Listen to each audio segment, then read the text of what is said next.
Good evening. Welcome to another episode of the Power Hour. I am Steve. Of course, that is C Red. And tonight, whoa, what a treat we get tonight. Brutal Bob Evans, thewrestlelife.com. We are so excited. Bob, you're going to save our lives. You need to make us entertaining. We need to make money. How do we do it? Guys, how are you? C Red, Steve, you guys, thanks for having me on. It's an absolute pleasure to be here. And yeah, we're going to have some fun tonight, learn a little bit. I get to learn a little bit about you guys. You guys got to learn a little bit about me. And we get to drive to Danvers, Massachusetts on a snowy night as I go on my route to my courier business, because the beat keeps going 7 days a week, baby. You got to have that hustle. I actually love Massachusetts. My aunts and uncles used to live in Salem, Mass. So I spent quite a few summers out there back in the day. So I'm a big fan of you. Well, that's right. That's actually right where I'm headed. Danvers is right down the road from Salem. Been there a number of times. I love them. Yes, sir. Yes, sir. I've never been. Sorry. So let's talk about. Well, you'll come up and we'll talk. We talked about smoking that cigar. That's a good reason to come up. We'll go chase some witches around. It's not a euphemism. We'll actually chase some witches around. Okay. And then we'll enjoy that cigar. Sounds good to me. That's awesome.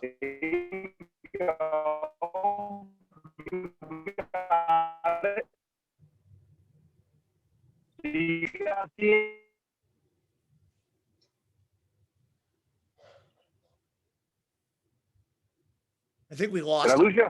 Nope, there you are. You're back. Oh, there I am. Okay, good. And then you came back. Oh, yeah. Well, that's going to happen. Technology.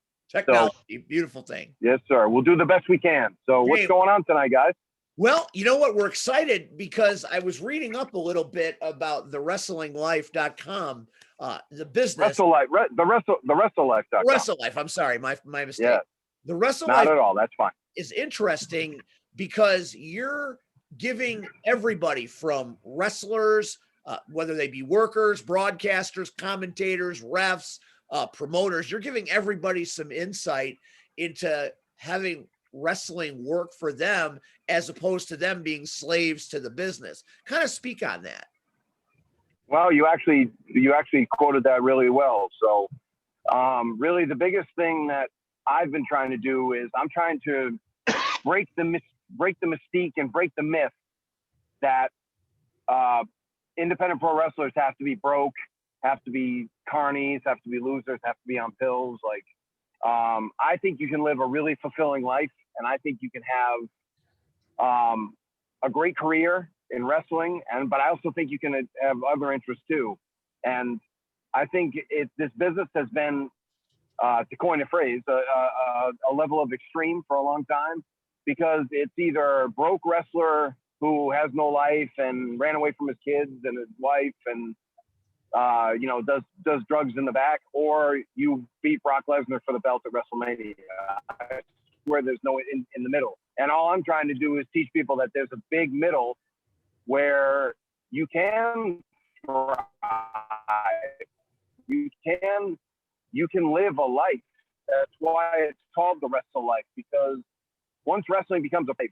And I'm trying to teach people to put those two concepts together, where you don't have to be a negative stereotype. You can be a positive stereotype and be a good person in the business and a good person in life. Stay with your family, contribute to society. If you enjoy your job, stay with your job. You shouldn't get shamed because you have a good job that pays health insurance and benefits and 401k, or it's just a job that you like to do and you just like to do it. So why not make wrestling a part of that, instead of saying, well, it's one or the other, or if you're not going after this full time, bro, you're a scumbag or whatever, or you're a loser and you don't have the hustle. Like, our society's going towards 2, 3, 4 jobs anyway. That's just where it's going. So I'm just trying to give people that cosmic permission to go do their thing and plug wrestling into their world instead of making wrestling their world. Does that make sense to you guys? Yeah, absolutely. Yeah. I think that's kind of what a lot of people try to do. I certainly, try to do it myself, working a 50 to 60 hour a week job. I try to plug wrestling in around it where I can, try to make both of them work. Right. And that's where I am. I actually went full time in wrestling in 2018 after 26 years, and I did it on WrestleMania weekend. I made a big deal about it on Facebook. I made a big production out of it, did a big countdown, the whole thing, and it lasted all of 8 months. And I found out that as soon as wrestling turned into my full-time career, it turned into a job, and I hated it. So I'm always, and it makes sense because when I was going to do extra work in the early 2000s, when they were hiring pretty much anyone my size that could do anything with any kind of a body, I didn't get signed. And for a while, I thought it was, oh, you didn't hustle enough and all this. I didn't hustle enough because that's not what I wanted. And for a long time, I kind of beat myself up about it. So I had to put it in my head that I have to live this myth of being the full-time guy. Full-time. If you want to be a full-time wrestler, that's fine. But I kind of turned my back on a steady income, a job I liked. My gambling addiction came back. I started stealing hundreds of dollars a day from my family. Finally had to make amends with my wife in 1.5 days. It'll be my last bet, February 13th of 2019. So I had to go back to having structure, a little more structure in my life. And even though I work harder on wrestling, more hours on wrestling than I would a full-time job, I'll always call it always my side hustle.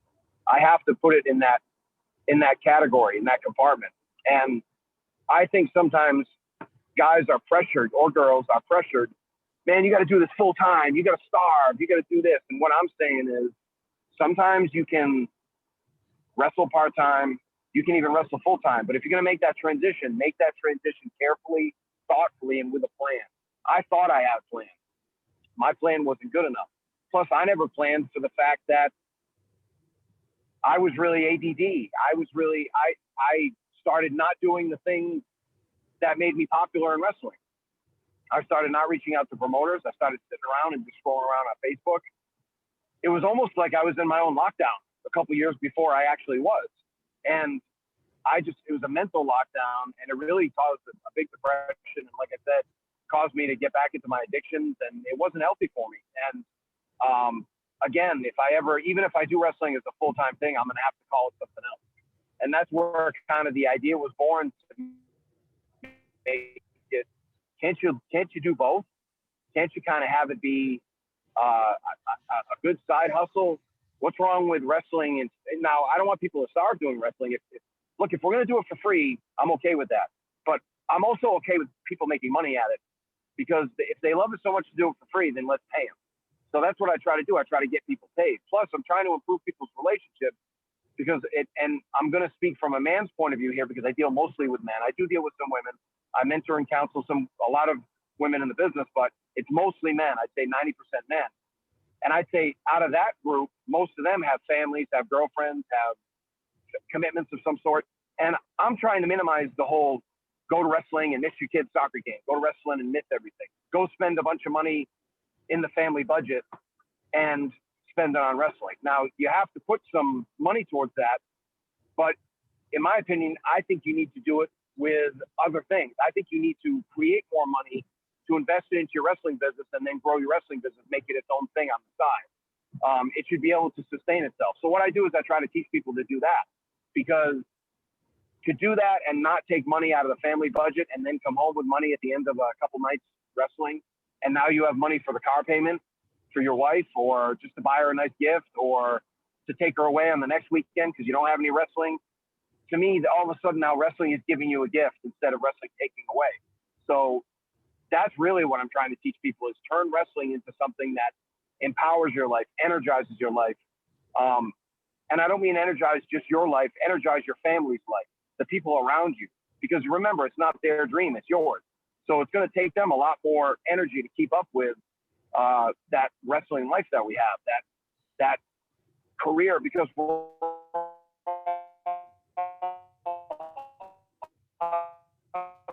wrestling to different places, but your grandmother, your sister, your brother, your son, your wife, your husband, they don't care about that. They're not uncaring about it, but it's not their dream.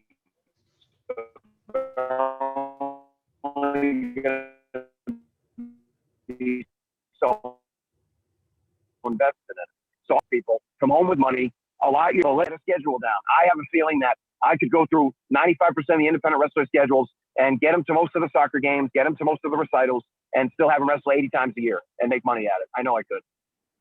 All right, I'm done yelling at you. Now you yell at me. Now, C-Red, you've been in the business not quite as long as Bob. Do you agree with his principle based on your experience? Because you're way more experienced than I am. Yeah, I'm doing it now. The irony part is I became a educator and then I became a wrestler. And all these years I've kept that balance of What do you teach, brother? special ed. Beautiful. I have an autistic son, so thank you, man. I appreciate it. Welcome, you're welcome. And my dad is a legendary middle school English teacher. So I got tons of respect for you, man. So please go ahead, tell your story. Oh, no problem. But thank you. So I mean, I have to have a balance. And again, I started later in life. You know, we were just talking about this, Steve. So I never went in with the dreams to the big dance, as they say. And that was just me personally. I just wanted to stay in Chicago. That was it. I just wanted to be known in Chicago. And I felt if I did that, I would be good. But then, you know, things changed. And what happened? You know, the Soul Touchers took off. It took us to other places.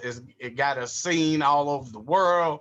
And it was like, okay, great, you know, but the funny part is I always told people, you do realize I only get so many sick days a year.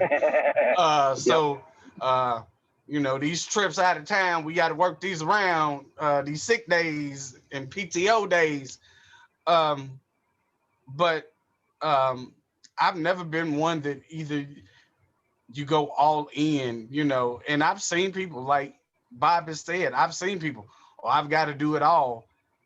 And, you know, I just told you, what do you have to fall back on if it doesn't work? And I'm not saying education wise, you know, for the younger guys and girls that are trying this, but that's my thing. You know, if it doesn't happen, what are you going to do?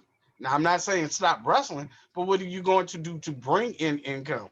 Because think about it, a lot of times and Bob just talked about it. Think about it. Even in the aspect of you have a car, you have to pay for car insurance. You've got to pay for maintenance, and you've got to pay for gas. You know, so those three things, you know, especially the car note, or I should say the insurance and the gas, those two things, guess what? They're coming often. If you know, so if you don't have any way to bring that income in and you just feel, oh, I'm wrestling, but then you're wrestling just to pay those two bills, and guess what? You can't even stop at McDonald's and get a number one value meal. You know, and I'm not gonna lie, I've done that. You know, I've taken bookings where guess what, man, I need gas for the week. So if I can just get to the show and get that payday, I'm set. But my mind frame was I need that payday so I can get to work. Right. That was the higher objective. But you know, I think, you know, people can. There, as he said in the beginning, there's this middle, you know, and I think if people realize that in the middle, you can be enjoyable, you can be a success, you know, but you don't, you know, my kids are grown now, you know, but I don't think I've ever missed a birthday, you know. Matter of fact, the funny thing is I'll never forget my daughter had her prom on the night of a show. So I got there early, like, oh, being the good daddy, you know, for the send off and everything. And then I went in the bathroom and I changed into my gimmick. There you go. That's how, You know, that's a great example of what you kind of need to do to make it work. And I'm glad you told me that story, man. It's a perfect example. And if I would, and hearing your story too, that's very, very, I hear that's a very common story. I hear very, very common story here, and also I hear a story too of the reason you probably took off is because you didn't feel pressured to take off. You didn't feel like, oh, I got to get to every show and I got to do this and I got to do that. You just kind of let it happen, and you didn't have the stress of always having to hustle. It's basically, think of it as you interview for another job, but you still have another job already. So you're not as nervous and you're not as stressed out because you have that job to fall back on. And people, when they hear us older guys, men of a certain age, tell them, oh, hey, it's you got to have something to fall back on. That they view that as negative, and I did for a long time too. It's not a negative; it's a shift in strategy, and shifting your strategy is never a bad idea, especially if it's not working. I didn't tell you to quit. When they hear you have to have something to fall back on, like you said, I'm not telling you not to quit wrestling. I'm telling you, and all I do is if they get frustrated with what I say, because you're telling me, well, what if WWE doesn't call? I say, okay, so put yet at the end of that sentence, if that makes you feel better. And maybe it's true. Maybe it's just somebody who needs another year somewhere, and then they're going to get the call. But a year waiting by the phone is a long time. So let's get busy. Let's get to work. Keep that job at UPS. Keep that job. UPS, you get Teamsters insurance, and it fits around almost any schedule if you're smart. And again, if you can only wrestle on Saturday nights, there's 4 and sometimes 5 Saturday nights in a month. You wrestle 40, 50 shows a year, that's going to be plenty to get you out around the country. And if you look, you may have to spend a little extra money. You may have to fly to shows instead of driving the shows. Hey, I can't drive to Tennessee. That's 900 miles, but I can fly to Tennessee. That's 2-hour plane flight. And it's going to cost me. But the thing is, if you're going by yourself, it's almost as much money to drive as it is to fly, because you're probably gonna have to rent a car just to make sure your car doesn't break down. So, and a flight to Tennessee all over the country is actually not that expensive. So, and I'm just giving people an option here that says, if you need to fly into a town to get to a town because there's a cool opportunity there, then do it. Don't. And people look at me like I'm crazy, and I'm like, well, yeah, but planes aren't just for vacation anymore, We can go for business. We can, and look, when these big business guys go for these business meetings, they ain't getting paid either. They're meeting for a business meeting to try to get paid.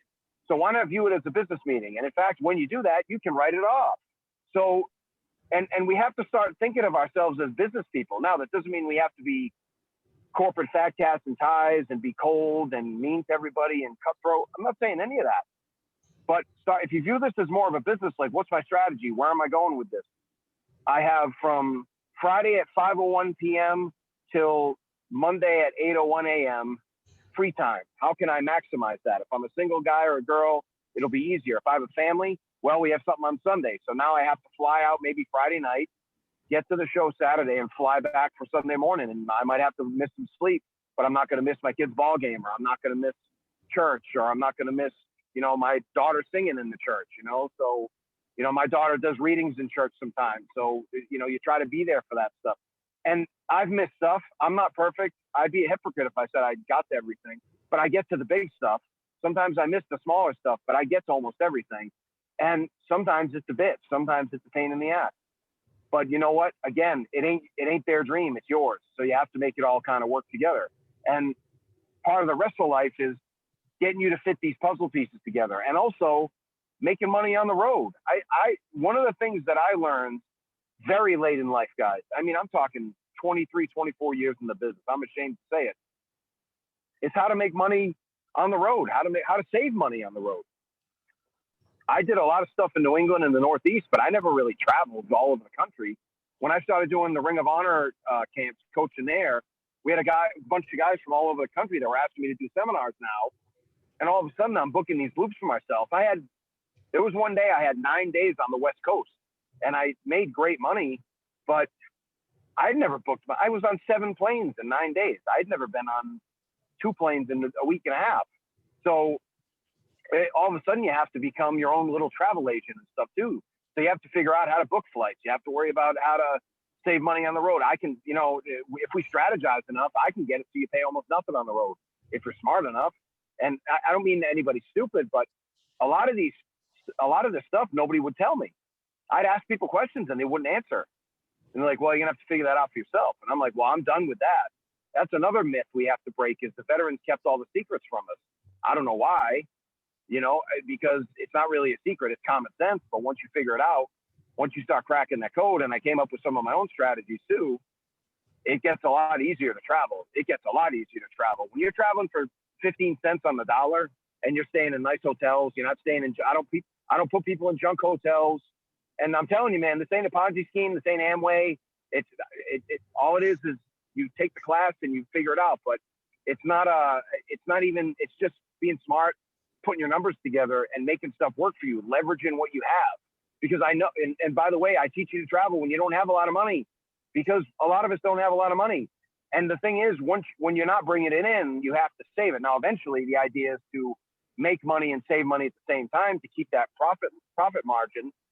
And that was another thing I thought too. Guys would never do their own little profit and loss thing. How much money did you make this weekend, and how much money did you lose? And they were ashamed. I'm kind of embarrassed. I was like, why did you lose $10 million? I lost $5,000 in a weekend promoting 3 shows, and I know a couple people that lost $500,000. So that will not be named in investment. So unless you got them beat. I was in gambling meetings with CEOs of companies that you've heard of that said they lost $1 million in gambling on a weekend in Vegas.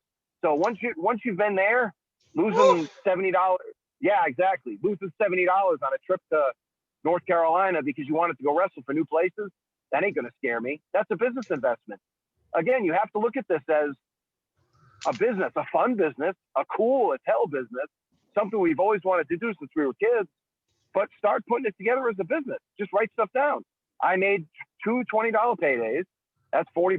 I sold 3 pictures. That's another $15. That's $55. And I spent $115. So 55 minus 115 is $60. I lost $60. There you go. That's it. You ain't gonna die. I can take all 3 of you to a bar and we can spend $60 in chicken wings. Never mind drinks.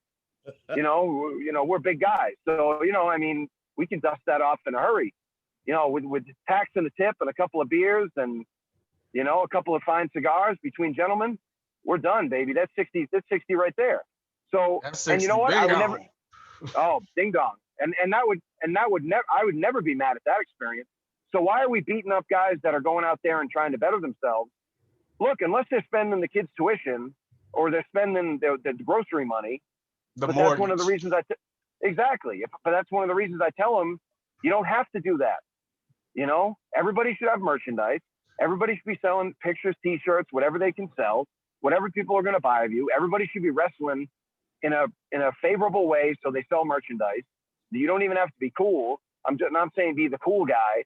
I'm just saying you have to be someone who kind of is fan friendly, is fan interactive. This is 2021. This isn't 1981 Bill Watts, which I love Mid-South Wrestling, but we don't have to kayfabe and beat the fans up, and like those days are gone. And I love those days, but they're gone. So we have to deal with what's in front of us. So you sell merchandise because I look at it from, you're an indie rock band, and indie rock bands don't make any money either, but they sell tons of merchandise, and that's how they make their money. Look, if merchandise is 80% of your money, what do you care? It's still making money in wrestling. What do you care? You made people excited enough to buy your shirt. You made people feel good about buying a picture of yours. They put that up on their wall and they smile. I've had people take a picture of, hey, look, I put your picture up. Oh, this is great. So, you gave people a good experience. And when I'm part of the Tough Guy Inc. team, we give people nothing but a great experience because we're just try to be the most fan-friendly wrestlers we can. And that's where we try to do our thing. So you got to give people a positive experience. You got to wrestle for your customers, not for yourself. And you have to view people as customers, not because it's a cold, hard business and we're trying to pick people's pockets, but because you're supposed to be serving them. You're supposed to be treating them well. You're supposed to treat the promoter as a customer too. I was surprised how many guys didn't know how to write letters to promoters. One guy sent me one today, and I love the guy. I won't name him because he's a great guy, but it was terrible. I said, you're my friend, and I know you're good, and I wouldn't hire you off this letter. This letter is that bad. It's so bland, and you don't think this guy gets 10? I mean, I don't know if you promoted any shows, but because I know you said you've been around a little bit, but I promoted a ton of shows, and the messages I get about people saying, "Oh, I'm good, and I want to wrestle you." I don't care if you're good. I have good people. I'll give you a good match. So I need $100. Well, I can pay somebody 50 here, and they'll be happy, and I'll pay you 100. You'll be sad. So I'm not going to do that. So, trust me, it's funny because everything you're saying, I've done. So good and bad, right? Good and bad, but here's the most memorable. So Steve is a fan of mine before we started working together. So our very first opportunity was for Chikara in Philadelphia. Yep. We had never been, so we were excited. But now the arena, the 2300 arena. Yes. Cool. Yes. Right. So I'm the manager, and nobody understood that I took that job seriously. So even though the hotel was already booked, I made sure I got on every airline to find out what was the cheapest rate, what was the day we could leave. Either we could leave out Friday or we could leave out Saturday, even though the show started Friday night. And I tried to wiggle, and then I got everybody. I told everybody, this is the flight. Yep. Make sure you book this flight, and we're leaving out Friday morning. Did all of that. Mm-hmm. So the funny part is we did the show. East Coast loved us. We came back home. So we got invited back for a second time. This time I came prepared. So Yes, I sir. had 2 suitcases. I had my gimmick suitcase with a few street clothes in it, and I took another suitcase full of merchandise. Yes, T-shirts, DVDs, keychains, took it. That second time we went, I completely sold out. There you go. And here's my thing. I didn't mind. I made so much money that weekend. No, and I'm not saying that to brag, but I cut the guys in on the profits. Yep. I gave all 3 guys money that, guess what? They didn't put into the gimmicks. They didn't put in for the T-shirts. They didn't put in for the DVDs. But my thing was, I'm selling us. So guess what? I made enough. I recouped all my money back from everything. And I can give you, outside of what we were getting paid, I can give you some money. Yeah, and I mean, I just feel, and a lot of people don't understand, especially the gimmick part or the merchandise part, I should say. Yep. If you, like you said, think of it as a business, and it's ironic you're saying this. I just had this conversation before you came on with my wife, and I was telling her the same thing. Again, we have to look at it. The fans are our customers. Again, so again, you've got to give them something. So guess what? Steve can contest. I am the king of merch. I sell coffee mugs. I sell beach towels. If I can put my face and my people's face on it, I'm gonna get it made. If I think it'll sell. Now, if I don't think it'll sell, I'm not gonna buy it. But I think we're gonna have some red band cigars soon too. Trust me, a company we work for, from what I hear, we already got a cigar in the works, and I'm trying to get past to that. And like, when can I get my own blend? I need my own, just so you know. But I mean, everything that you're saying, and Steve, you're laughing, but I've been there, the highs and the lows. And guess what? Every day isn't, every show you work isn't going to be that $1 million payday. And Nope. you know, it's funny.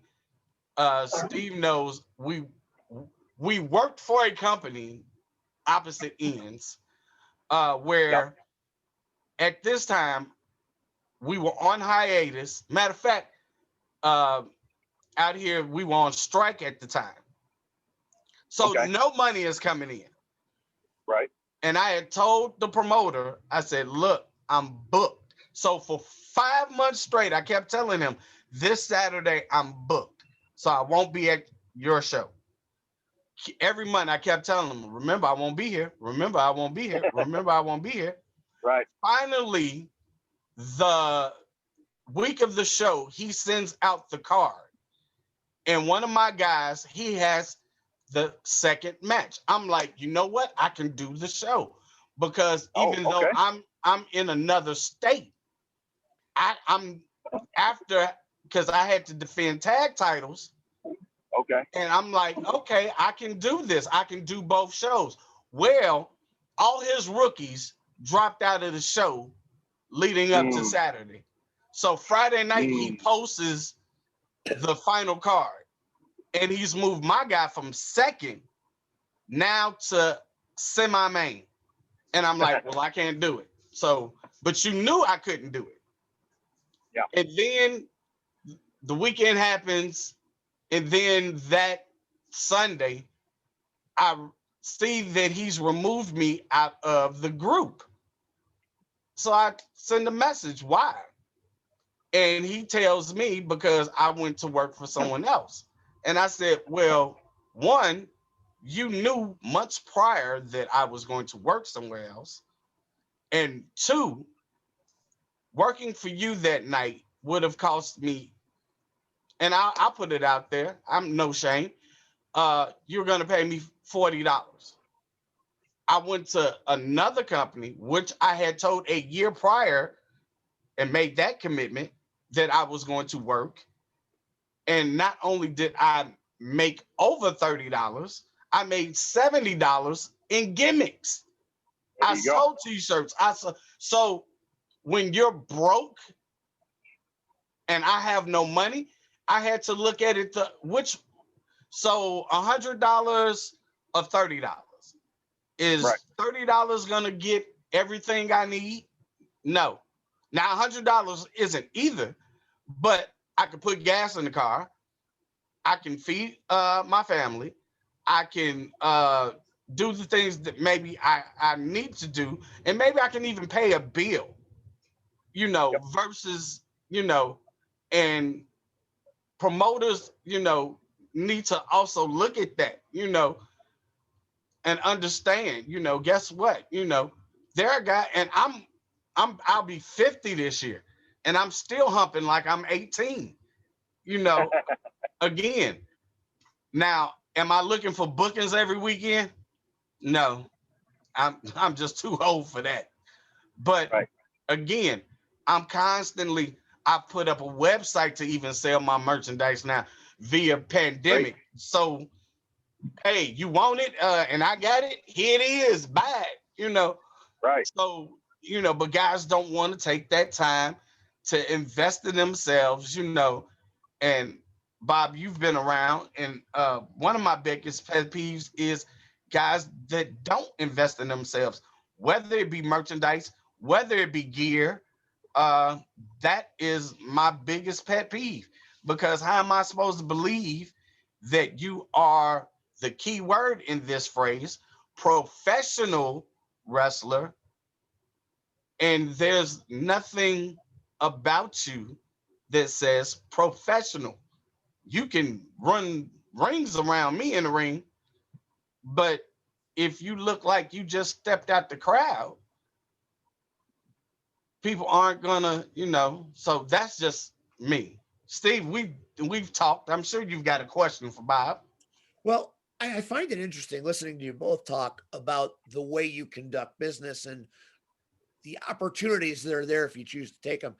Bob, I want to know how you went from working wrestler to a man that is now an entrepreneur to help other wrestlers. How did you transition from one to another so smoothly and sound so positive about it? Well, it all kind of stemmed from, I didn't always start this way. I was pretty negative when negative is strong, but I was like a lot of the guys you read and, you know, kids these days and stuff like that. And I was kind of on the guys and giving them a hard time. Not like Red, not like that. Red makes all the sense in the world. But there's guys that are like really hard on these guys. And that I don't understand in that not everybody wants to be coached that way. In fact, almost no one wants to be coached that way. In fact, we didn't want to be coached that way either. We were actually abused back in the day and we didn't even know it. And I'm not trying to be one of these social justice warriors or anything. I'm not trying to say, but I'm just saying we didn't need to get beat up. We didn't need to get abused. We didn't need to get screwed around. We needed to be told the truth with people with good hearts trying to make us better. And I think you can be very blunt with people out of love and not hate. And I think you can tell them the truth. And what I tell people about gear, because I completely agree with you, Red. One of the ways I tell guys and girls is, I've never heard anyone complain after they get some swank ass custom gear. I never hear them complain about the money ever again, because they get rave reviews on it. The veterans that always screamed at them for not getting gear, they kind of shut them up. The guy, and now they look great. Now they can be on TV. Now they look better in pictures. They look better on video.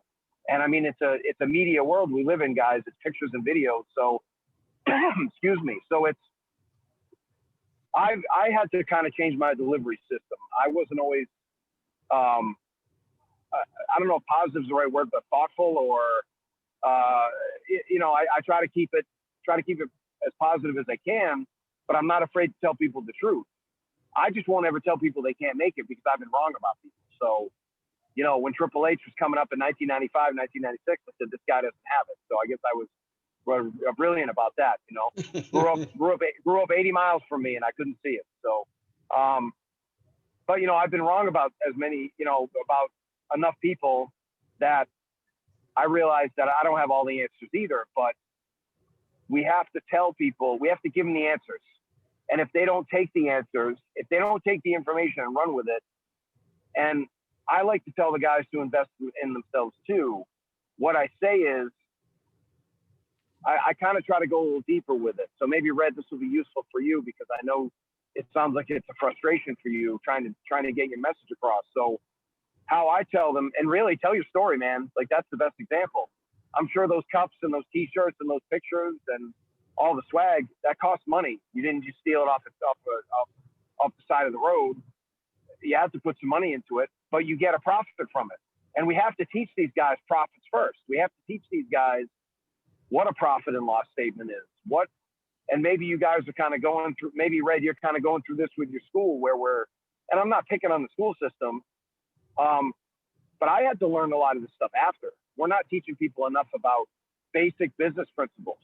And with so many people doing online business, and we're not teaching them about marketing, about business, about what you have to do, about what it takes to make six figures. This is my first six-figure year in this year, guys, last year. I'm not bragging, because I worked twice as hard as I've ever worked before. And God forbid, I made twice as much money. It was kind of out of necessity, because I'm a medical courier, and they asked, I had work every day if I wanted it. And there was no vacations to go on.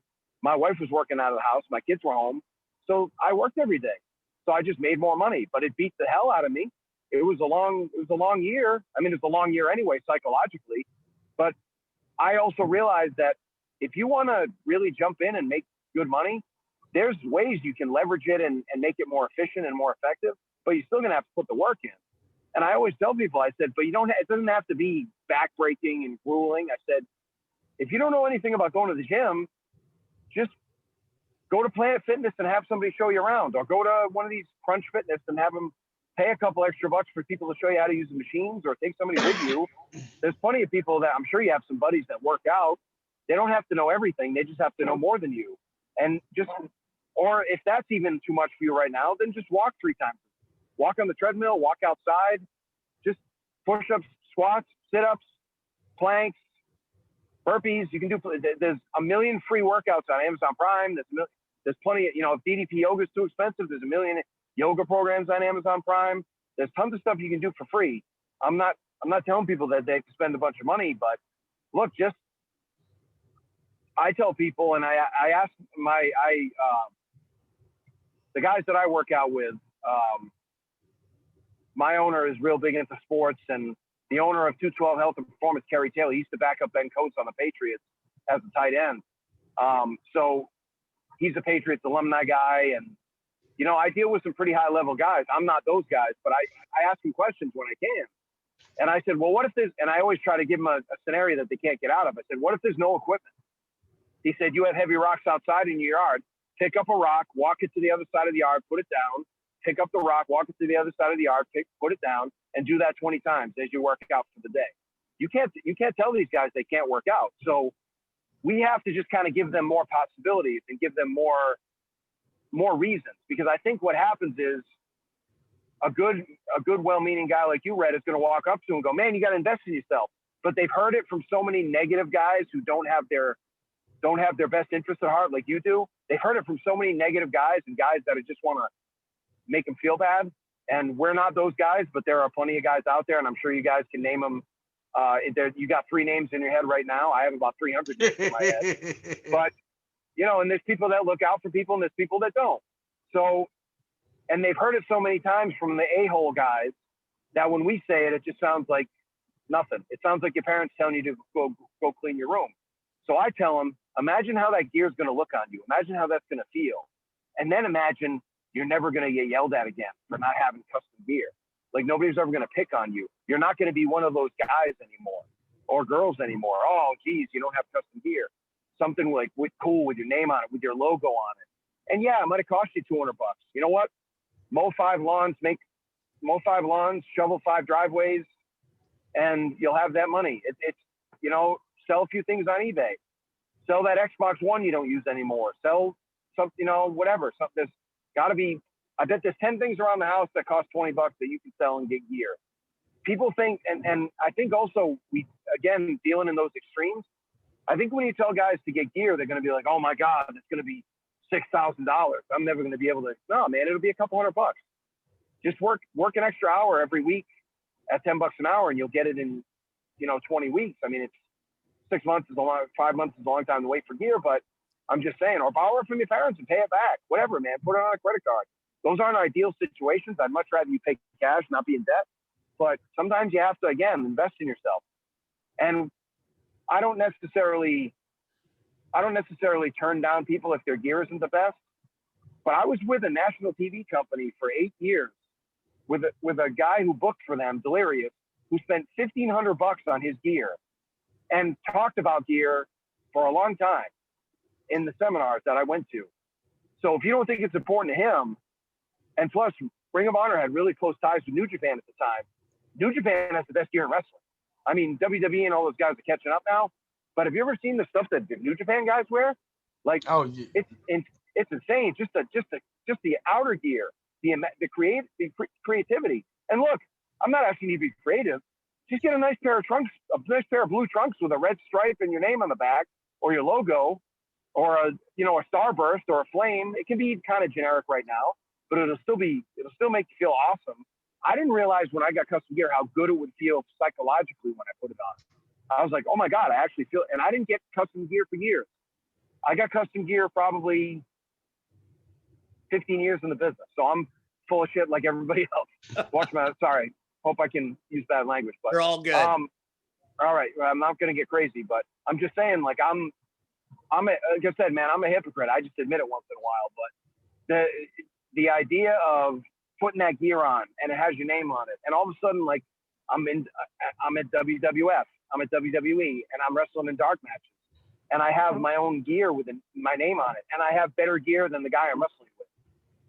And I kind of picked on Joey Abs for it because I had a dark match, and he's like, man, your gear looks better than mine, because they wanted him to wrestle in, dress pants at the time because he was doing the Mean Street Posse thing. And he said, man, you got better gear than me. You look like the name. Maybe I should put you over tonight. And I was like, geez, man, don't get us in trouble. He's a good guy. But what I'm saying is it puts you in another mental space, not just business space where you get a little bit more respect from these guys, but it just puts you in a different mental space. And that's where that's another It reason builds why I'm up your kind of pushing guys. self-esteem. I think Absolutely. it's And a funny. lot of this is self-esteem, Red. I'm sorry. I'll give you that in a second, but this whole business is built on telling these guys it's okay. It's okay to screw up. It's not the end of the world. And everything you do isn't an embarrassment. Don't listen to bitter guys that aren't doing better than you because they've been around longer. Listen to people who are doing better than you that have your best, because guys that have been around longer aren't necessarily smarter, they're bitter, they're mad because they're jealous of you. So don't let them knock down your self-esteem. There's nothing wrong with, hey, I screwed up, I had a bad match. You know, I got yelled at a seminar because I was missing certain pieces of my game. Great. Now get excited about it and fix it and come back. Because a lot of that is a dare. I've been there at seminars where they told people, come back. And some guys did and some guys didn't. You know, Matt Taven came back. Matt Taven I passed the Ring of Honor seminar before Matt Taven did. Matt Taven did 3 of them. I did 1. And Matt Taven was the world champion in 3 years. Now, Matt Taven's one of my babies. He's one of the guys that I looked after in New England for a long time. I wouldn't say I trained him, but I wrestled him enough times to babysit him through when he was a green guy. And he's a beautiful person, a great guy, and he's actually trained people of his own now. So I got grandbabies for crying out loud. But Mike Bennett is one of my guys. Mike Bennett's been slapped down in this business 500 times. And he's probably one of the most naturally talented guys I've ever seen. And he still maintains a positive attitude. He's still a fighter. Now he's back in Ring of Honor where he belongs, and he's kicking ass there. And now he's grown up. He's a man now, and now he's just like, I'm going on a tour and I'm going to wrestle guys and I'm going to show them how good I am by showing people how good they are. And I was like, man, that's a great idea. Who gave you that? He goes, you did, coach. I've known Mikey since he was 18, and that's a long time ago. Neither one of us are 18 anymore, but I've known him a long time. And the fact that if you just kind of help people, like that's the thing you asked me a long time ago, but the reason I started doing this is because I was like, nobody's helping these guys, or that's an absolute, but very few people were helping these guys. And I was like, why don't you just tell them, instead of making them go like jump through all these hoops and baptism by fire, and you'll have to learn it later on, kids, why don't we just tell them and see what they do with it? Look, if we tell them and they still don't do it, then they're dumbasses and that's on them. But why don't we just try to tell them and show them, especially show them, tell them, show them, hey, do you know why the guys are talking about psychology and all this? Oh, no, I don't really know. They just yell at me, bitch at me for not having psychology. I go, because once we have the psychology down, wrestling is 10 times easier and a million times more fun. And that's what I tell them. I said, look forward to the fun. The fun. Look, man, you want to get laid in wrestling? Figure out psychology. You want to have girls? You want to have guys? You want to have, like, you know what I mean? Like, you want to live that. I don't mean be crazy, but I'm just saying, like, you want people to find you more attractive in real life. Once I figured out wrestling psychology, I got myself a girlfriend. Like, I could speak in public. I could do college presentations better. It's a confidence boost. Once you go out there with no shirt in front of 250 people and you're a insecure 19, 20-year-old kid, now all of a sudden it's like, I can't walk in with a suit and tie and do a presentation. I just cut a promo in front of 500 people in New Bedford, Mass. I can do this. I can cut a little promo 10 miles down the road at UMass Dartmouth in front of 15 kids that don't know what they're doing, just like me. So why would I be scared of that now? And all of a sudden, I was Dean's List the last year. Why was I Dean's List the last year? Because wrestling gave me that confidence. So it all works in tandem. And Ray, I'm sorry, you had something before and I interrupted you, man. I'm sorry. Oh, please. No, I was just, again, you talked about you being a hypocrite about the gear. And it's funny, Adrian Street's wife, Linda. Yep. So she used to sell gear on eBay. Yep. And I used to buy it. I bought it too. And my very first pair of tights were Shawn Michaels. They were purple with pink hearts. Now, why I would wear that, nobody knows. But then I bought a black pair. Matter of fact, she had a black pair of tights with white hearts. And I emailed her and asked her, can you make gloves like Shawn Michaels? And she did. And then I asked her, can you make a singlet to go under the tights? And she did. But I still felt like it wasn't me. And it wasn't Right. until my ex-wife, well, then wife, she sold. And I asked her, I said, would you make me a pair of gear, some gear with my logo on it and my name? Yep. Dude, she hated me because after the first set, it was let's roll them out, let's keep it coming. I Here got we go. Make some ideas, more. and it's funny because we worked together, but we worked in different classes. I'd be in my classroom and okay, y'all do that, and I'm doodling, coming up with ideas, and then I shoot down the hallway. Hey, here's a new idea for some gear. Like it's 10 o'clock in the morning. She's not thinking about sewing, but I'm running in like that. And Steve knows one of my boys, Marche. And Marche said, I've never met a manager at the time. Right. And I had more gear and more boots than anybody. At one point, I had 4 pair of wrestling boots. 1 pair was custom. I mean, I just, even now, it's funny. I've been thinking about, man, I need new gear. And I've got a new outfit that I've only worn once upstairs. But I'm thinking now, like, I need something else. And I'm like, and I've been over, this pandemic has been really messing with my head. I'm like, I could do this. I could change my gimmick and do this. Or I could, I should wear. I'm looking at all kind of jackets and helmets, and it's so ridiculous. But the point is, I'm believing in I can keep doing this because, like you said, it's about the self-confidence. And oh my God, like when you wear your shirt or you wear your name on your trunks or your symbol, oh my God, the confidence you get, because guess what? Unless you're in a tag team, nobody else has that. Right. You will never run into a locker room where guess what? Yeah. Now, how many times have you been in a locker room and people got black trunks with their names on? Okay. But guess what? The font ain't never the same. Right.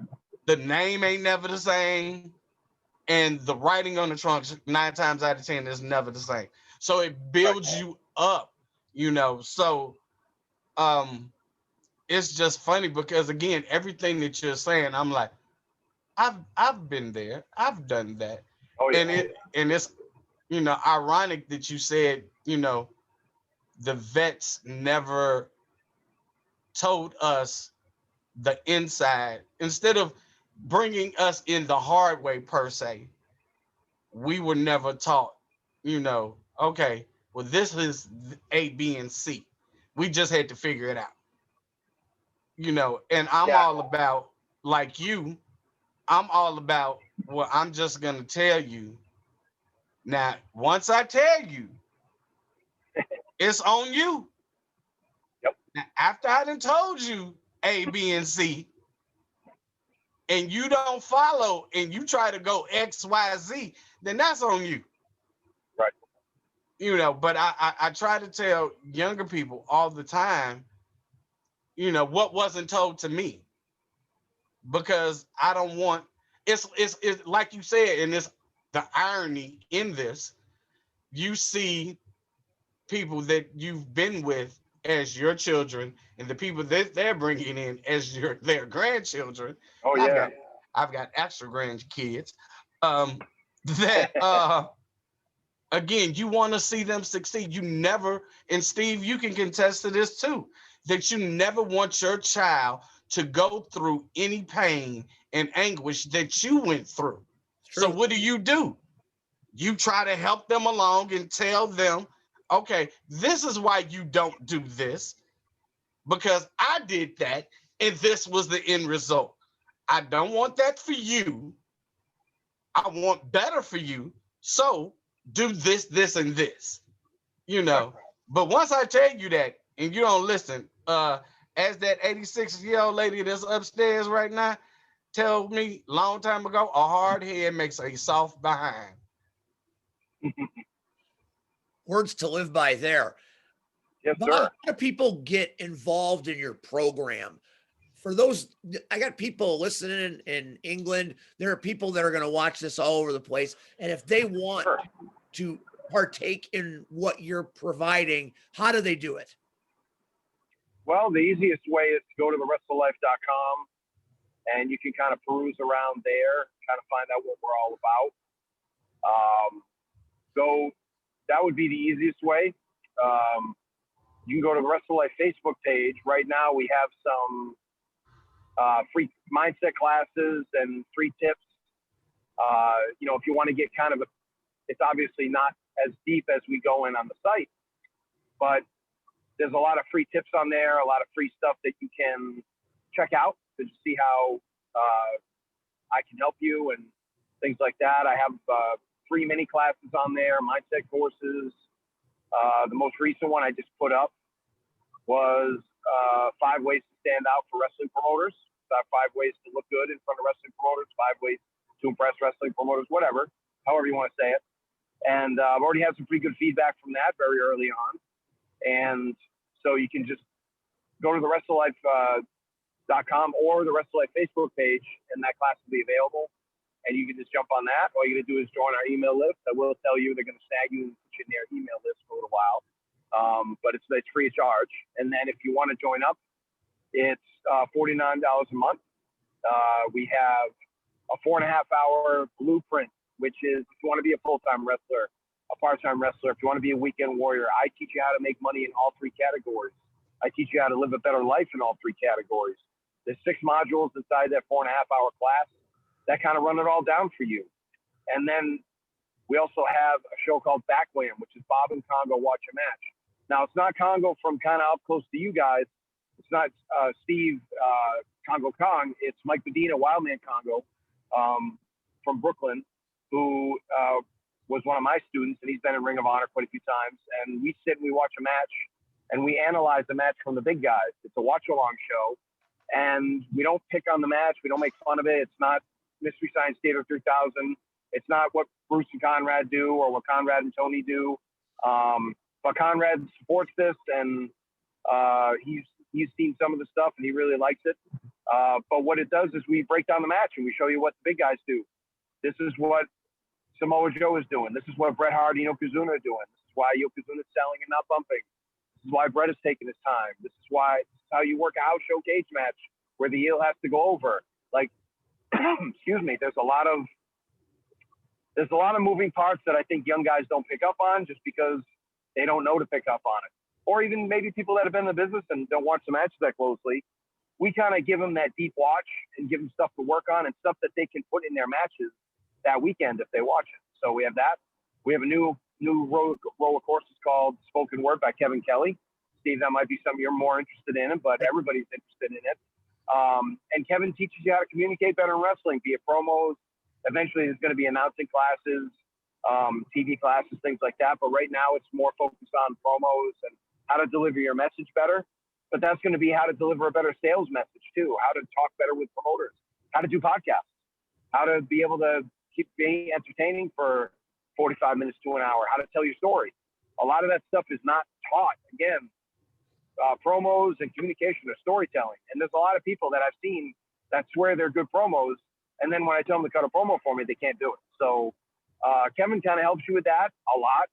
Kevin had a big hand in getting a lot of people going in Ring of Honor to kind of help them get going and really help them clarify their spoken word, clarify who they are, get their message across, be TV ready. So when a lot of them went to NXT and AEW, they were ready to go. So Kevin had a whole lot to do with that. There's the class on there where I teach you how to book a 2,200-mile loop. And if you hold your phone up and down, it looks, and you just press play, it looks like I took your phone over and I just go, this is what I do to save money on flights. This is what I do to have you stay in a nice hotel with a nice bed with a free breakfast. This is how we save money on travel. This is how we cut our costs. And it's a 22-minute class, and it's called Booking a Loop. And it's a 2,200-mile trip from Massachusetts to, I forget, Alabama, Tennessee, and you still get to work. I think you miss Monday work, and you get back on Tuesday.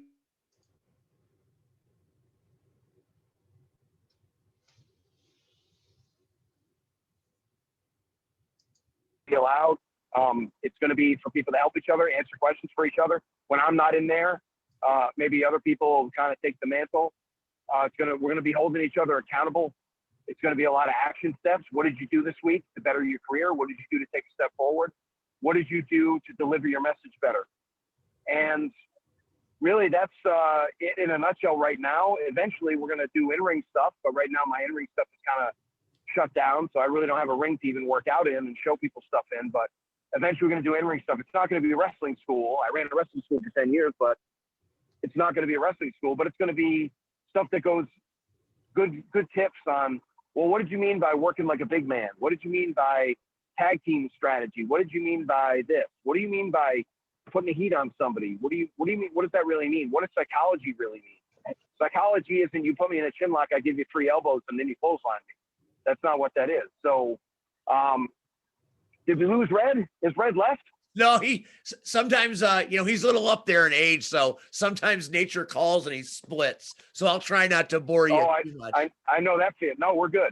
I know that feeling. I just didn't want him. He's been such a big part of this, man. I've really enjoyed the talk. But so really, that's it in a nutshell. And again, we're going to do more. We're going to get deeper into marketing. We're going to get deeper into all the stuff that I talk about in the blueprint. I want to do classes for each individual step that I talk about. I kind of do a very good overview, and I do get into it somewhat in the blueprint, that 6-module, 4.5-hour class, but there's more stuff to talk about.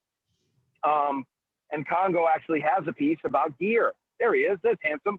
Hello, Handsome. But Congo actually has a class on gear, and I'm going to put that up soon too in the site. So, so pretty much trying to tackle just about everything, guys, that you can think of, because I just feel like I would have loved this when I was getting into I would have loved this 5 years ago, and I was probably ready to do it 2 or 3 years ago, and I just didn't have the right people in my life to do it. Now I have a guy who kind of helps me. He's kind of like his name is Mike Kane. He's a great guy from Cape Cod. So I'm just like Peter Griffin, and but Mike's a great guy, and he kind of he pushed me, man. He wrote the outline for me in my classes. He just listened to me rant every day, and he just put it all in an outline and emailed it to me one day and said, "Dude, what's your excuse now?" And then 2 weeks later, we had courses done.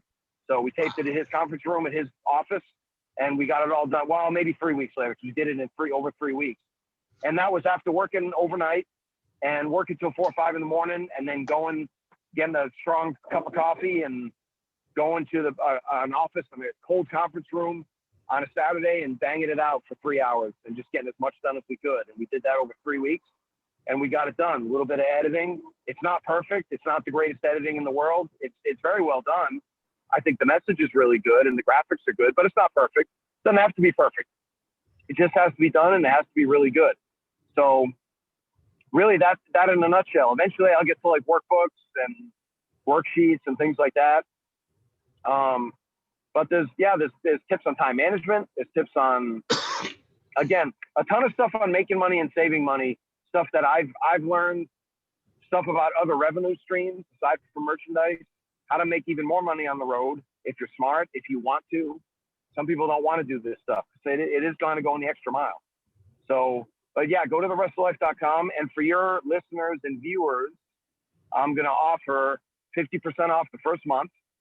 You just got to put in the coupon code 50 off 50 OFF, and they'll get 50% off their first month. So it'll only be $25.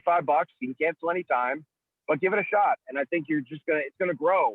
We just started this 2 months ago. We already have a bunch of members, a bunch more people coming. And the best news is I haven't even started touring yet to get the message out. Once we start touring and we get the message out live, we start kind of doing, like our tours again. I mean, I used to do 70 matches.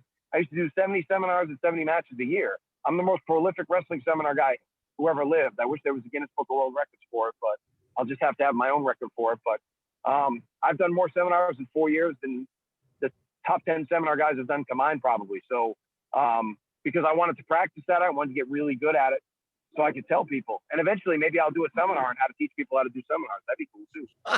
So, you know, but man, it's been, I was dead tired when I got on with you guys. And I think you guys can hear that once you find your passion, man, it just energizes you. And I can hear it in both your voices too. Like Red, you're like my brother from another mother, man. We got to stay in touch because I'm really digging it, man. We got to stay in touch. Please, you know, if we're not on Facebook, please hit me up. I'll make room for you. I usually have to fire a few people or get rid of some people who gave up their accounts. So I do the same thing. I do the same thing. So trust me. First of all, for anybody that's watching, I'm just on his Facebook page, and let me tell you, y'all need to go on and get on this, because just the first thing that popped up, and I'm like, why wasn't that around when I was coming in this business?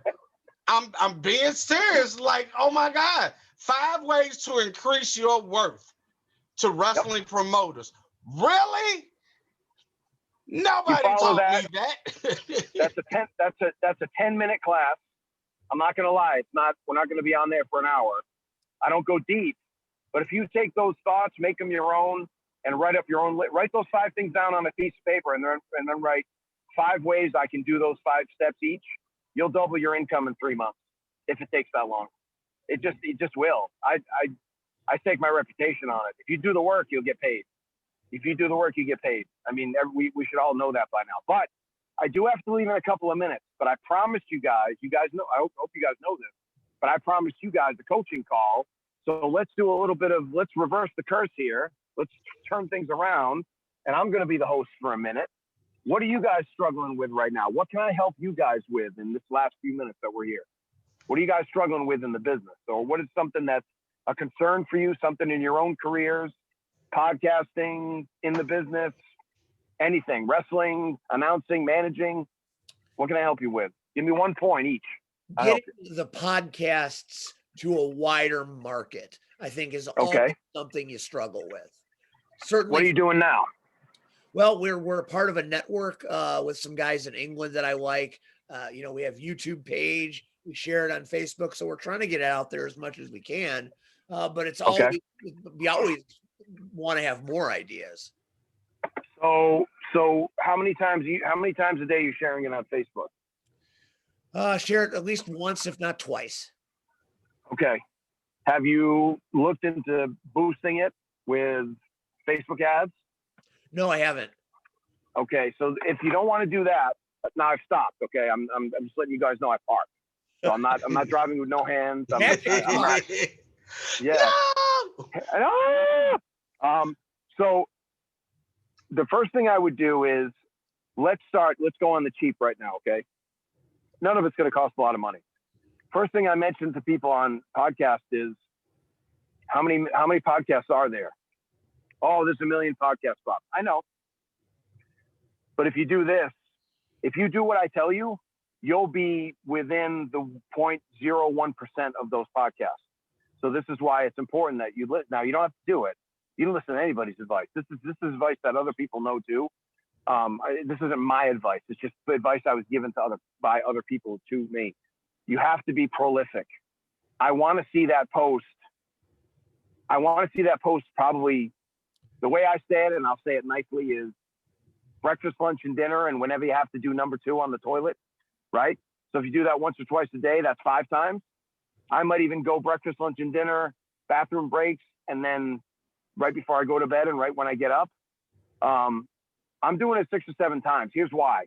You may think, oh man, I'll be a pain in the ass. My friends will unfriend me. Everybody will get rid of me. That's nonsense. Facebook algorithms are set up for the more you post, the more you get seen.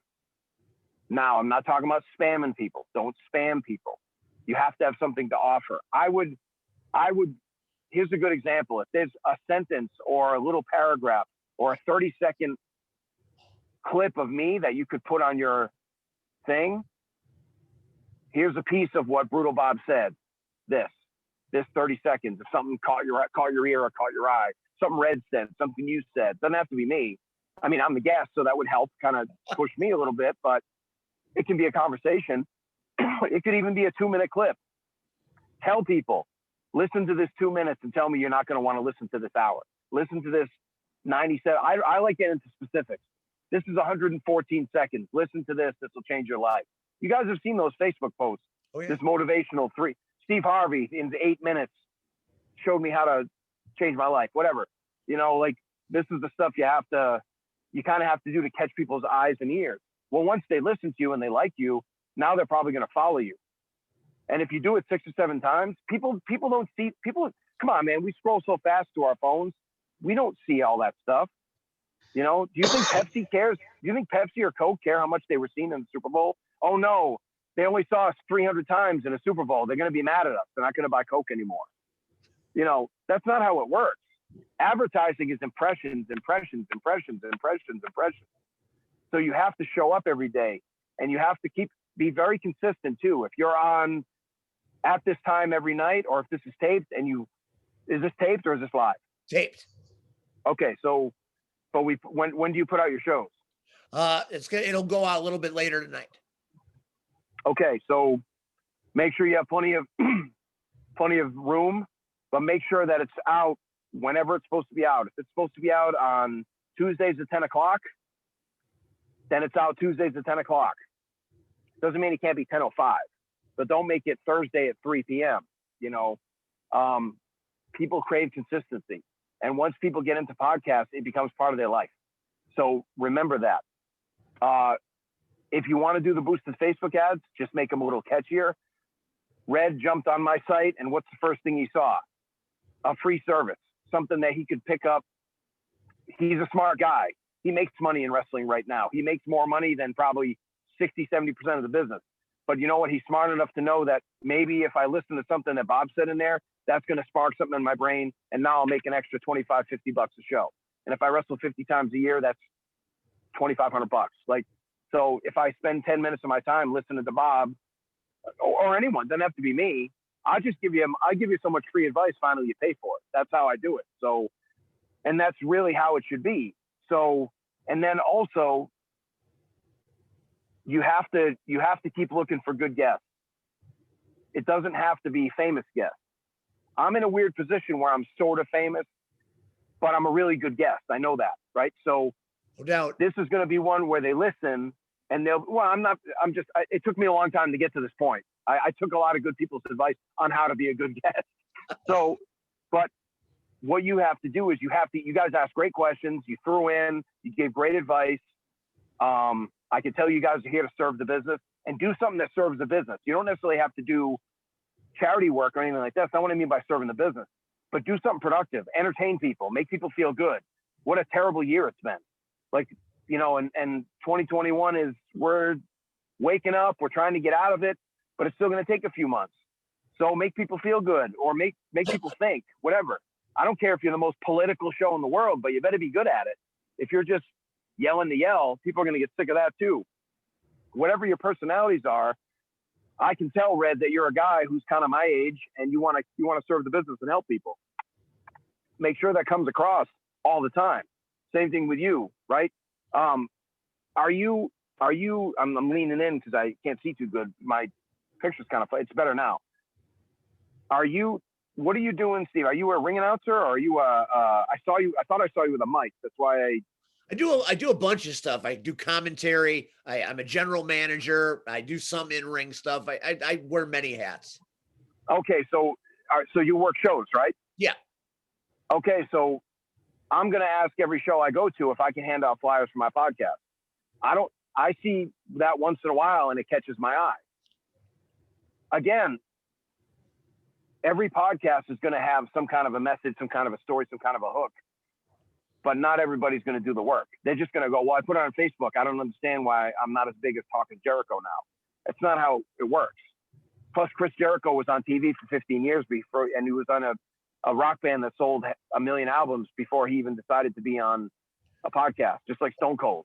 How come Stone Cold's so popular? You know, And Bruce Pritchard talked about Vince McMahon and had more information on Vince McMahon that we've ever heard in our lives before. And he had a guy who could kind of go back and forth with him. So that's why they got big in a hurry too. You know, if you remember, Conrad's first 2 shots were a flop with Flair because he just couldn't get Flair to be consistent. But then when he got Bruce, who had a message to deliver and deliver the message, and then he gave Tony Schiavone his career back. You know, he gave Arn more of a career, Bischoff make more money. Conrad Thompson is a millionaire. He doesn't need to do any of this. Conrad Thompson brought 4 people back into wrestling that weren't names in wrestling anymore. And he made them 6-figure incomes in wrestling. So that's what I mean by serving wrestling. So start looking about how ways you can help other people. Like if you see somebody who has a cool project and it isn't being publicized enough, reach out to them. Don't be afraid to reach out and ask people. You reached out to me, I didn't scream at you. Granted, I wanted to do it, but look, I'm asking every podcast who will have me on. I didn't know you guys. I know you guys now. You're my friends. That's how I work anyway. It's no big deal. We have a relationship now. I'm not a fake guy. I just have a lot of friends. I just figured out that if you're nice to everybody and help everybody, they'll be nice to you and pretty much help you too. So, you know, instead of the other way around where you just go after people. So really you have to just kind of be that guy. Hey, do you want to be on my podcast? If you don't, it's no big deal, but I saw you're cool. I saw you have some cool matches coming up, or you're trying to, you know, we're trying to do this thing where we're having the longest match in wrestling history or the biggest battle royal, or I saw you've on the road a lot. You know, I see these guys that are touring. Like, let's talk about how the challenges of traveling. Let's talk about that. Like, everybody has a story, so bring that story out of them. You know, it doesn't always have to be about how Monday Night Raw is lousy and, you know, because I don't know, man. Like, what does that do for anybody? I mean, it's fine if you. I don't mind analyzing and having critiques, but just saying it's all terrible and those guys are all better than me, so I'm not gonna, you know, in a lot of ways. So why am I gonna pick on them? Plus, it doesn't do anything for you. So really, the biggest thing is, and then eventually boosted posts, if that makes sense to you. It does. But I would do, if you don't know, I don't know if you know anything about Facebook ads, do a class on it. There's plenty of free classes on YouTube. You don't have to spend money. You can spend money. There's stuff on Udemy. There's stuff on LinkedIn classes, if you have any of those things. But do it right. Do it right. Find wrestling fans. Find people who are interested in hearing that kind of stuff. Find people who like podcasts. There might be 100,000 wrestling fans that don't like podcasts and hate podcasts. I know plenty of people that don't listen to podcasts. I recommend them to them all the time, and they're like, I'm not really into it. So find people who like listening to podcasts, and you can whittle it down in Facebook enough where you can do that. So take a class on it. Really get targeted. If you can. You could just boost posts too if you want. That's fine too. People that like your page, but it's just going to hammer the people that like your page and their friends, which is good to start. But get more into it. Do a little more research. Like really, if you kind of start opening this up and really kind of looking for people, you'll find an audience. Biggest thing is people are waiting for the audience to show up. They're thinking of it as like a lot of wrestling promoters, unfortunately. I put a sign up on the door, and I told people that wrestling was on. I did one post on Facebook. I can't understand why we don't have 1,300 people here today. We have 14 and a half people here. You know, Red just bows his head in shame, but not in shame, but in disappointment at all the promoters I just talked about, which is many. You have to do work to do this, but it doesn't have to be tedious. It'll be a little bit of extra effort on your part, but you guys are both good, man. You asked 3 questions and they were all great, Steve. You asked 3 questions and they were great. So you know how to ask questions. And then you were smart enough to lay out, which means you're a good announcer too. Kevin Kelly would be proud of you. And Red, you threw in beautifully, man. Like you just added so much to you painted a picture.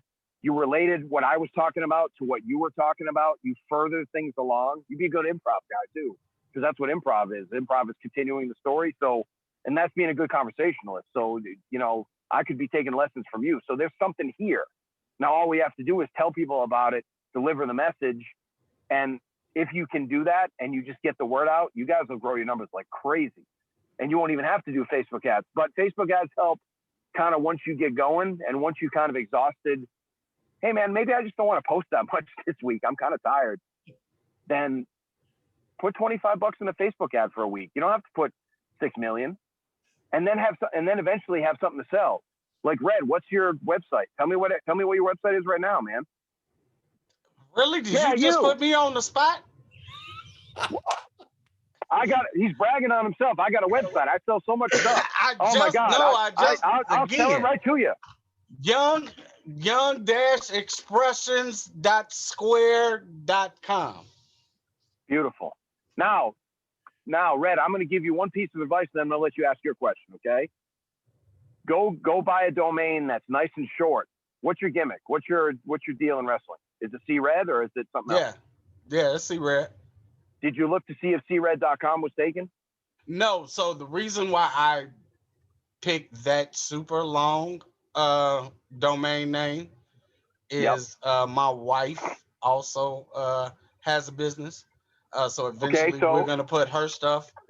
And now I'm gonna let you have that. But what I'm gonna do is I'm gonna ask you to go to Google Domains. Okay. Buy cred.com or credmerch.com and have it redirect to that site with the long name. And then you can just say, I'm at cred.com. I'm at credmerch.com, you sons of bitches. Here we go. And then you can just have it redirect to your thing and your stuff will be on there. And your wife can still have her thing too. But when your wife is doing her thing, we better have credswife.com or whatever her deal is, her business, and have it redirect to that. That's fine. You can have it redirect anywhere you want, but get that domain. It's $12 a year, dude. It's $1 a month. I'll send you the money if you don't have it. I'll send it to you. I know teachers don't make much money, so all right now. Thank you. Somebody said it. Thank you. My dad was a legendary teacher in Rhode Island, man. He had to sue for his cost of living pension raise because they had a governor come in. Well, I'll do a short story, but they had a governor come in. She was a Democrat too. She came in and she had to be the bad guy. I see both sides of it, right? And my dad and I were able to talk about it, but I saw both sides of it because she was trying to be a good manager and they had screwed up the pension system so bad because Rhode Island is super corrupt. Like, it's super corrupt. And they screwed it all up. So she had to come in and play the bad guy. But what she did is she turned the screws too far the other way. So they sued for their cost of living and they got it. But they're grandfathered in. But man, it was a difficult situation. So I know all about the teacher hustle. And I'm a little more conservative than my dad. So we have some beautiful conversations about unions and things like that. We don't always agree, but I see both sides. I try to be independent when I can. But politics aside, my friend, what can I help you with, Red, aside from giving you that $1 million website idea that you probably would have come up with on your own eventually? But you know what? At this point, I'm not gonna say I'm good, but I've also told Steve that, and Steve knows this, that I've accepted winding down the career, and I'm at peace with it. Versus years before, where I'm done. But I'm to the point, and the funny part, it all comes full circle because yes, I'm getting to the point where now I can spend time with the grandkids, spend time with the wife. I'm blessed. I still have my mother around, so starting to enjoy those things, not that I don't, now or during wrestling, but again, just being able, that will be focused, now as far as when it will happen, I don't know. Me and Steve both work for a company, and last year we lit a fuse. This fuse has taken off unexpectedly. Nobody saw that coming the way it did. So trying to see how things play out. I'm not going to jump ship mid-cruise, and then they go to Hawaii, and I'm stuck back swimming trying to get to San Diego. So, so just want to see where this goes, and whether it goes good or bad, but I know I ain't got too many years left. Not too many, Well, then let's chalk up that credmerch.com idea as your idea. How's that? I appreciate it. Well, you gave it to me, so I appreciate it. Thank you. Yeah. Thank you. $12 a year. That's why I proved it on one of my Facebook posts when I said, you guys sit around and you say hot dog and a handshake, you joke around, you make a big note of it. I said, by the way, while I was posting this, I just bought hotdogandahandshake.com for $12 a year, and you guys let it sit here forever, and now I own it. And now another guy came in and bought two more of the same. He bought hot dogs and handshakes and hotdoganhandshake.com, and he gave them to me. So we control all the hotdoganhandshake.com sites, you know. Wow. But I'm just saying, like, they had we haven't done anything with it. I just have it go to the rest of life. But everybody makes these jokes, which is fine. I love laughing. I love making jokes. I do, man. Like, I try to be a funny guy, and I try to have a sense of humor, but also, like, why not turn that into, like, the whole thing? I mean, if you guys ever, I take a lot from Conrad, man. Like, he taught me a lot, and he don't even know it. I shook his hand when I met him. I said, I got to buy you a steak dinner, man. I said, you've taught me more about the wrestling business than half these guys who've been in it for 30 years. I mean, he was one of the guys that kind of sparked that, like, the whole, like, boxofgimmicks.com. All that boxofgimmicks.com does is redirect to the Pro Wrestling Tees page. It's not a fancy, big website he made. He just redirected it. So I'm just giving you the advice that Conrad did. But man, when there's somebody making $1 million in something, and they come and pivot into another business and make 6 figures in another business in 2 years, you got to be paying attention to it. Like, we got to look, like, what's he doing that we're not doing? And he's doing basics. Like, he's doing basics because he probably did something in the realty business that was similar to that, where he had, like, a fun title and it just redirected to whatever, Century 21 or something like that. Like, it probably wasn't even anything.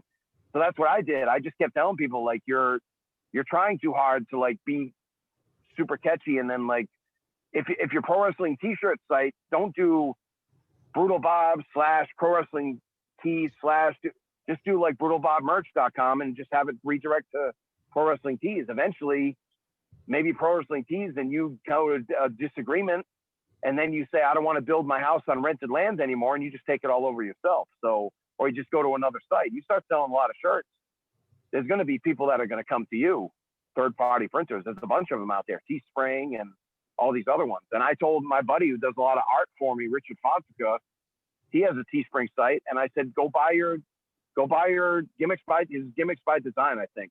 I said, buy that.com and have it redirect to that page. Yeah, that's a good idea, but he's kind of a timid guy and he doesn't always jump on stuff. I was like, jump on it. I said, or I'll buy it and I'll sell it back to you for 100 times what it's worth. I threatened him.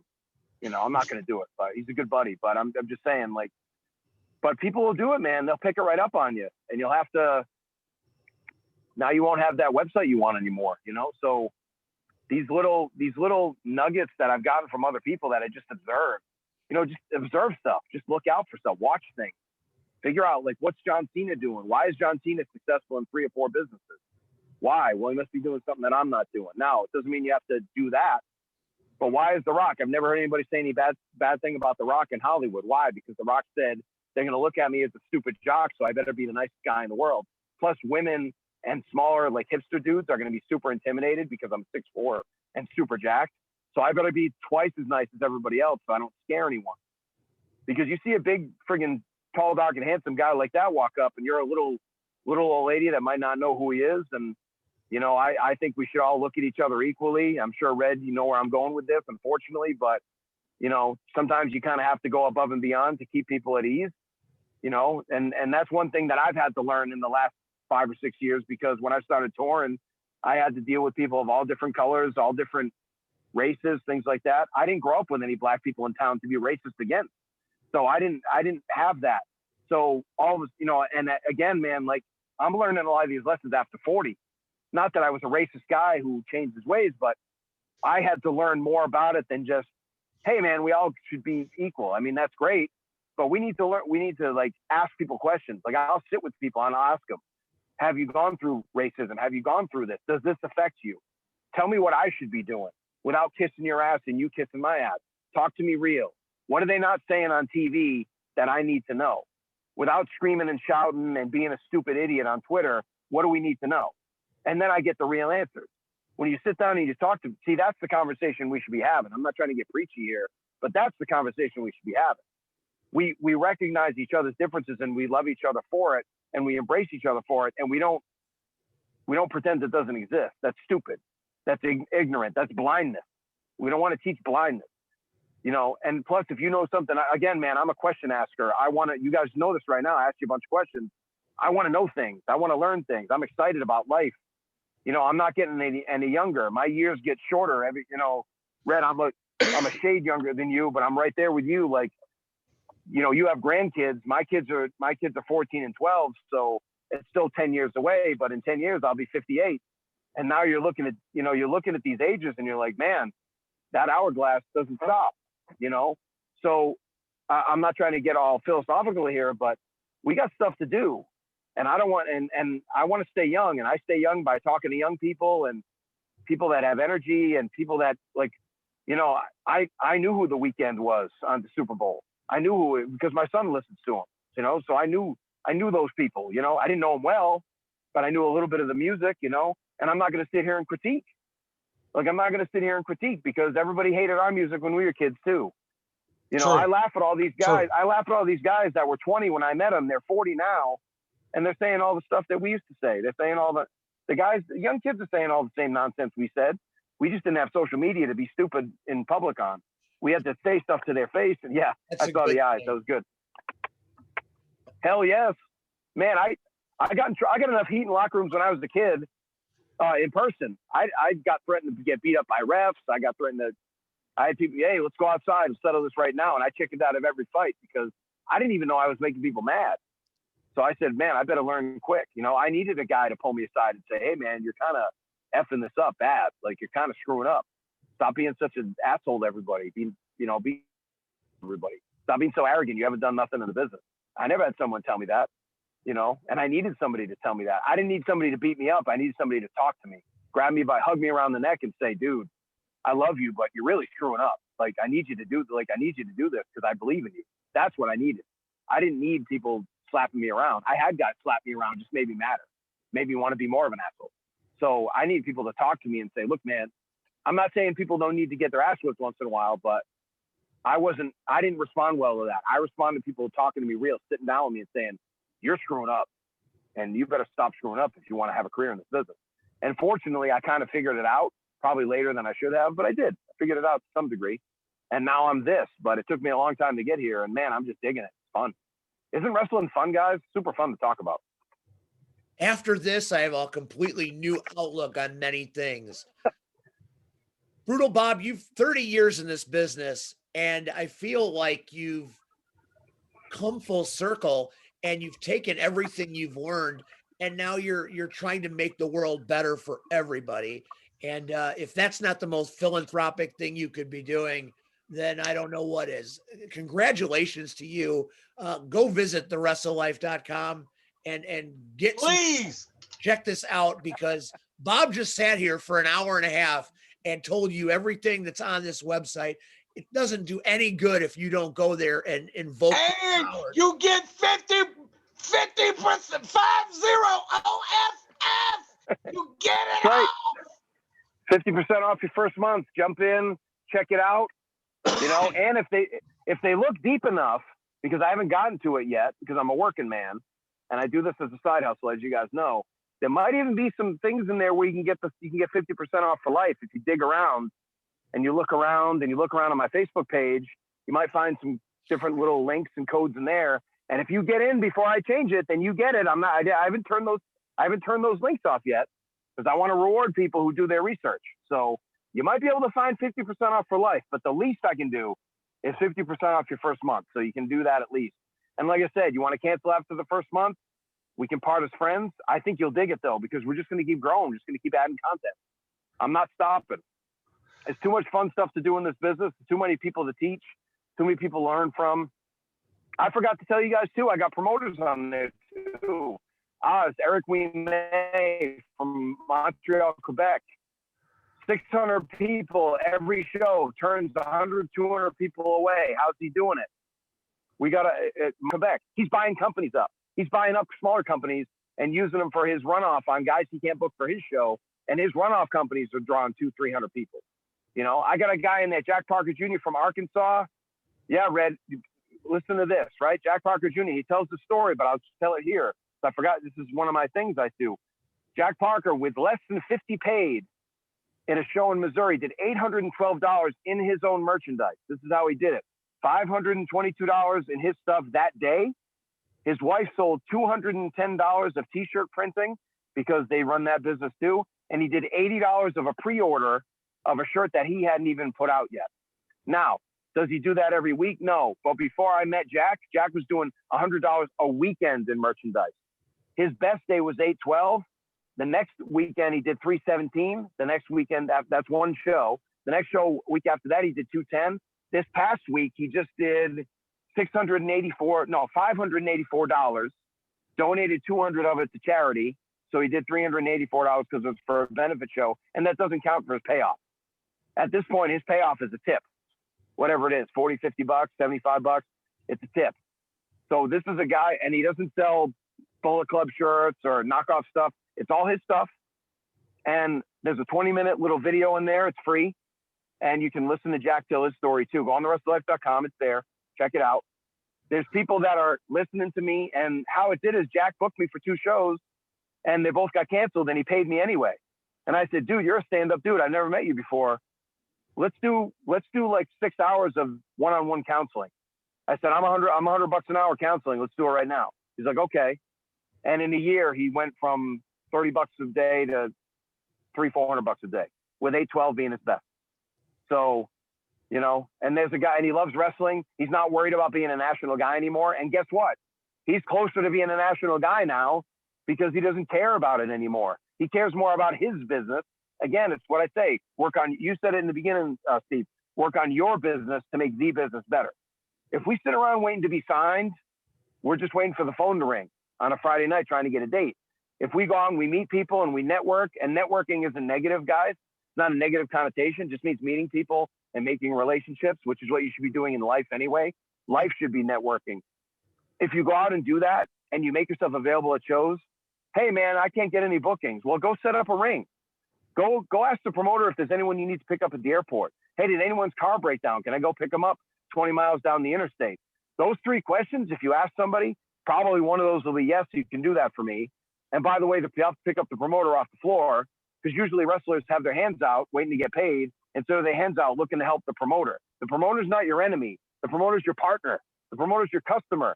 Help the promoter and you help yourself. Plus, if you start thinking about it like, hey man, if I get more people in here, I can sell more merchandise. Well, all of a sudden that's a different story now. Now you're like, man, now I got to sell out. Now we have to sell out. Now we have to do big numbers. You can't look at it like, well, it's his job to promote. No, it's not. Why? Then why is Brad Pitt going on the Today Show for free at 3 a.m. in LA and talking to whoever's doing the Today Show these days? And why is he doing that? Why is he pushing his movie? Why, because he probably gets a piece of it. He probably gets a piece of it at the end of it if he does. And if he doesn't, he still wants to be a guy who sells a lot of tickets to movies or gets a lot of streams or downloads or whatever. Excuse me. So you should always have a vested interest. You should always kind of make yourself a promotional partner. And plus, promoters, every single promoter I know, they see that. They see the people who do it, and especially they see the people who don't do it. As you guys nod your heads very vigorously because you know exactly what I'm talking about. And that is the gospel according to Bob Evans. Bob, we are so thankful that you came on this show tonight. You have given us new perspective and you've re-energized us both. You are absolutely amazing to talk to as far as inspiring. And I think that's the best thing you can be, is somebody who inspires others. And you have inspired us tonight. Well, thank you for I appreciate that. And in another few months, I'll come on again and I'll give you guys a progress report. You guys will give me a progress report when we open up again. And I want to hear what everybody's doing. All right. That sound good? It's a deal, Bob. Thank you so much. Brutal right, Bob, thewrestlelife.com. Log on, take a class for God's sake, make yourself better, make this business better. I'm Steve. That's C Red. This is the Power Hour. We'll catch you next Tuesday. Good night, everybody.